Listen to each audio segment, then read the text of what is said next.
नमस्कार बांगाली रान्नाघरे आपनादेर सबाइके स्वागत। आज आमी करब खासिर मेटे चच्चड़ी। खासिर मेटे चच्चड़ी करार जन्य प्रथमे कड़ाई आमी तेल दिएछि। तेलटा गरम हये गेले आलुगुलो एरकम छोटो छोटो टुकरो करे करे आमी केटे रेखेछि। 4टे आलू निएछि, आमार परिमाण मतो निएछि, आपनारा आपनादेर परिमाण मतो नेबेन।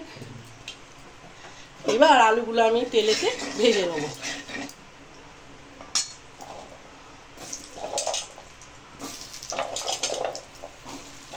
आलू आमार भाजा हो गेছে। এবার আমি আলুগুলোকে সব তুলে নেব।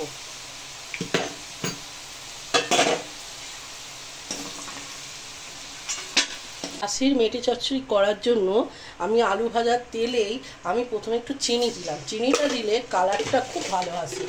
চিনিটা মেল্ট হওয়ার পর আমি এর মধ্যে দেব সামান্য একটু গোটা জিরে আর দুটো কাঁচা লঙ্কা।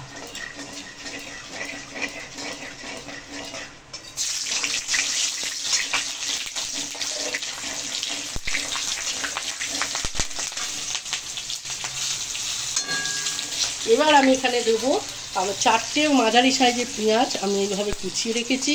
এখন এই পেঁয়াজগুলো আমি এর মধ্যে দিয়ে দেব। দিয়ে পেঁয়াজটা আমি একটু ভাজবো। পেঁয়াজটা আপনারা দেখুন ভাজা হয়েছে, কিন্তু এর মধ্যে এখন এই পর্যায়ে এসে আমাকে দিতে হবে ওই একটা বড় বেগুন এইভাবে কেটে রেখেছি। এখন এই বেগুনটা দিয়ে দিলাম। আর বেগুনের সাথে দিতে হবে আপনার হলুদ। হলুদ দিয়ে বেগুনটা ভালো করে পেঁয়াজের সাথে ভাজবো। এখন পেঁয়াজ আলু আমার পেঁয়াজ আর বেগুন আমার ভাজা হয়ে গেছে। আলুর সাথে আমি পেঁয়াজ আর বেগুনটা তুলে রাখলাম। খাসির মেটে চচ্চড়ি করার জন্যে আমি পেঁয়াজ আর বেগুন ভেজে তুলে রেখেছি। এখন এখানে যেটা দিতে হবে, এটা বড় চামচের 2 চামচ আদা বাটা আর 2.5 চামচ মতো রসুন বাটা আছে। আর এখানে 8-9টা কাঁচা লঙ্কা আমি বেটে রেখেছি। এখন এগুলো এক এক করে এর মধ্যে আমি দিয়ে দেবো। দিয়ে আমি মশলাটা ভালো করে কষাবো। কষতে কষতে এখন আমি দেবো একটা বড় সাইজের টমেটো কেটে রাখলাম, এটা দিয়ে দিলাম এখানে। আর এখন যেটা দিতে হবে, আমি এখানে হলুদ আর ব্যবহার করব না, যেহেতু বেগুন আর পেঁয়াজে হলুদ দিয়ে আমি ভেজে তুলেছি। এখন যেটা দিতে হবে কাশ্মীরি লঙ্কা, বড় চামচের 1 চামচে কাশ্মীরি লঙ্কা দিলাম। আর এর সাথে দিতে হবে খাসি মেটে। আমি এইভাবে ছোট ছোট টুকরো করে করে কেটে রেখেছি, ভালো করে ধুয়ে রেখেছি। এখন এগুলো এর মধ্যে দিয়ে দিলাম। দিয়ে এটার সাথে ভালো করে আমি কষতে দেবো।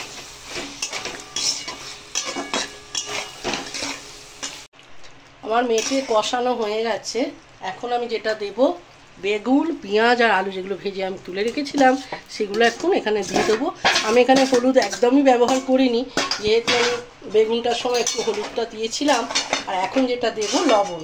লবণ দিয়ে আমি বেশ কিছুক্ষণ এটা ঢাকা চাপা দিয়ে রান্না হতে দেবো। পরিমাণ মতো দিলাম লবণ। একটু নাড়াচাড়া করে এটাকে আমি ঢাকা চাপা দিয়ে আরও 15 মিনিট মতন এটা আমি হতে দেবো। সম্পূর্ণ রেডি হয়ে গেছে খাসির মেটে চচ্চড়ি। এখন যেটা দিতে হবে, এখানে বেশ খানিকটা ধনেপাতা আমি এর মধ্যে দেব। দেওয়ার পর এটাকে আমি রান্নাটা শেষ করব। নাড়িয়ে চাড়িয়ে নিলাম যাতে ধনেপাতার ফ্লেভারটা মধ্যে চলে যায়। যাওয়ার পর আপনারা এটা একটু বানিয়ে খেয়ে দেখবেন, ভাতের সাথে বা আপনার রুটি পরোটার সাথে খুব ভালো লাগে খেতে। যদি একবার ভালো লাগে একটা লাইক শেয়ার আর কমেন্টের জন্য অনুরোধ রইল।